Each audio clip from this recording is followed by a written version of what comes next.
दोस्तों, क्या आप लोगों ने भी मेरी तरह ये बात नोटिस की है कि टप्पू सेना अब टप्पू सेना नहीं रही, बल्कि टप्पू सेना तो अब एक क्रिंज सेना बनकर रह गई है।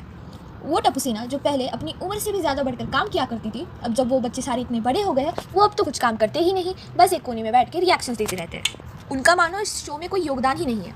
जब टप्पू सेना के बच्चे 10-11 साल के थे तब वो सोसाइटी में टेंट लगाया करते थे, और जब अब वो बच्चे 27-28 साल के हो गए हैं, अभी भी वो बच्चे टेंट लगाते हैं। एक बात तो मुझे अभी भी समझ में नहीं आई कि पिछले 6 साल से ये लोग कॉलेज में क्या कर रहे हैं। मतलब ये क्या पढ़ाई कर रहे हैं वो तो हमें नहीं पता। बस 6 साल पहले एक एपिसोड दिखाया गया था जिसमें MK गांधी कॉलेज में वो पढ़ने जा रहे थे। कौन सी फील्ड चूज़ करी, क्या करना है आगे, अब पिछले 6 साल से कॉलेज में क्यों है, इस सारे क्वेश्चंस का आंसर तो हमें कभी दिया ही नहीं। और टप्पू का तो मैं क्या ही बोलूँ। नया टप्पू तो इतना यूजलेस है ना, उसको एक्टिंग ही नहीं आती। एक तो वो उस कैरेक्टर में ठीक से बैठ नहीं पाता, और पहले टप्पू की और कोई और टप्पू की कंपैरिजन हो ही नहीं सकता। पहले टप्पू अपनी शैतानी और कारनामों के लिए जाना जाता था, और उसकी बहुत तारीफ भी होती थी और उसको बहुत डांट भी पड़ती थी। अब के टप्पू बस तारीफ ही होती है, उसको कोई डांटता ही नहीं। शो में से सारी कॉमेडी निकल गई है, ना जेठालाल कॉमेडी करता, ना बापूजी, ना भिड़े, ना कोई कॉमेडी नहीं करता। और टप्पू सेना इज़ अ वेस्ट नाउ। मतलब टप्पू बदल गया 2 बार, सोनू तो न जाने हर साल बदलती है, और अब तो मतलब सीरियसली गोली को भी बदल दिया।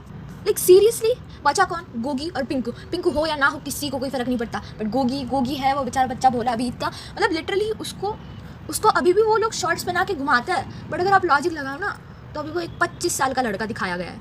मतलब शिनचैन है क्या कि पिछले 30 सालों से 5 साल की उम्र है बच्चों की। तारक मेहता का उल्टा चश्मा 2008 में स्टार्ट हुआ था, और तब टप्पू, सोनू, गोली और पिंकू की एज 10 साल थी। तो उसके हिसाब से आज 2025 चालू है, आज वो लोग 27 साल के होने चाहिए थे, और गोगी 2 साल छोटा था, तो गोगी 25 साल का होना चाहिए। और 25 साल के बच्चे को इतना छोटा बच्चा दिखाते हैं जैसे 17-18 साल का 11th स्टैंडर्ड का बच्चा है। और बापूजी तो हर वक्त समझदारी की बात करते रहते हैं। अगर हम तारक मेहता के एकदम ओल्डेस्ट एपिसोड्स देखें ना, तो उसमें आप नोटिस करेंगे कि बापूजी कभी समझदारी की बात कर ही नहीं सकते थे। कुछ भी करते थे, वो गैलरी में गुल्ले करते थे, पूरी मुंबई में घूमते थे, बिन वजह पुलिस को बुलाते थे, वो कोई समझदारी वाली बात नहीं करते थे, और जेठालाल प्रॉब्लम में पड़ जाता था। पर अब तो बापूजी इतनी समझदारी वाली बात करते हैं कि समझदारी को भी उनकी बात नहीं सुननी होती है। और एक तो इतने सारे कैरेक्टर्स बदल रहे हैं। वो टप्पू सेना की नई सोनू तो हमेशा एक ही चीज़ करती रहती है, चलो फ्रेंड्स हम यहाँ घूमने जाएंगे, चलो फ्रेंड्स मैं अभी जाती हूँ, मुझे पढ़ना है, बाबा डांटेंगे। मतलब सीरियसली। और फिर बीडी को कुछ तो टेंशन हो जाता है, फिर वो सब सॉल्व हो जाता है, फिर बीडी उसको बताता है क्या फिर हुआ क्या था, और फिर वो बोलती है बाबा अब ऐसा सोच भी कैसे सकते हो, मैं हमेशा एग्जाम में टॉप ही करती हूँ। मतलब सीरियसली, तारक मेहता का उल्टा चश्मा ना धीरे धीरे उसकी पॉपुलैरिटी कम होती जा रही है, क्योंकि उसके एपिसोड्स बहुत ही बोरिंग आ रहे हैं, और उसमें कॉमेडी है ही नहीं अब बची।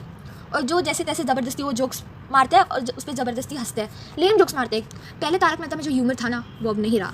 मैं तो कहती हूँ तारक मेहता के जो पहले एपिसोड्स थे ना, ये रिश्ता क्या कहलाता की तरह उनको ही रिपीट कर दो नए इसमें, पर ये ऐसा बकवास जोक्स तो मत मारो। एक तो तारक मेहता के नए कैरेक्टर्स को ना वो आता ही नहीं है, वो जो दिल से एक्टिंग हुआ करती थी ना, वो उनसे हो ही नहीं पाता। खैर उसमें उनकी भी क्या गलती, वो लोग नए हैं, but old Tarak Mehta was an emotion, और न्यू तारक मेहता पता नहीं क्या है। खैर ऐसे वीडियोस देखने के लिए सब्सक्राइब करना मत भूलना, और आपको क्या लगता है ये कमेंट्स में ज़रूर लिखना।